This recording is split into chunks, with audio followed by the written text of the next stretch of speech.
Well, it's time now for a look at the press review with Elitsa Gadeva. Elitsa, thanks for being with us. Iran and Israel have exchanged fresh strikes. What are the papers saying? That's right. Well, I want to start by taking a look at this exclusive article here by the Financial Times. So US President Donald Trump spoke to the paper and he said that Netanyahu will have no choice but accept a deal with Iran. And he reminded that he calls the shots and not Netanyahu. The US President instructed Israel not to strike back after Iran struck, but Netanyahu didn't listen.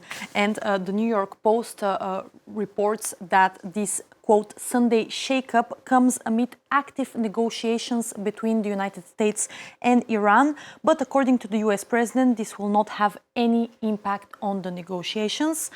The Washington Post here isn't really convinced. It says that Iran's strikes and Israel's response threaten to further complicate efforts to broker a peace deal.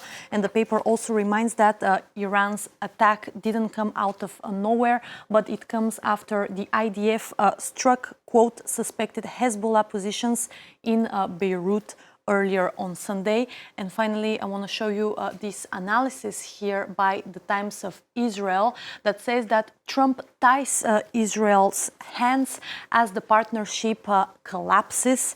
And the paper writes that the US president is desperate for a deal with the devilish Tehran regime, which presents Netanyahu with a, quote, terrible dilemma. And yesterday marked the 100 days of the US-Israeli war on Iran. What are some of the main takeaways from that? Yeah, it's the front page here of Tehran Times, and the headline reads 100 days of war, Iran's epic resistance. And the paper says that what stands out the most is the widening gap between the objectives that have been declared in the beginning of the war and the observable outcomes. And that's also the analysis here in an opinion piece by Al Jazeera that says the triumph of survival. And the article says that Iran has the upper hand as its main objective has been to preserve the regime there. And in this sense, Tehran sees its survival as a clear victory. American paper, the New York Times, however, looks at the Iranian citizens, and the headline reads, after months of war, Iranians sink into despair. And the American paper says that the imploding economy is causing hopelessness among both pro and anti-government Iranians. And those who wished for a regime change are really disappointed. It also spoke with sources on the ground, and a woman said she felt angry and alone, and that Iranians are only seen as tools for war and negotiation. And moving to France now, where thousands marched for Lyana, a schoolgirl murdered after a police failure. That's right, and many French papers are discussing the so-called Lyana affair, and Le Monde here writes that the French government admits failure and blames judicial system over the death of the 11-year-old girl. And as a reminder, she had been missing for a week before her body was found on a farm.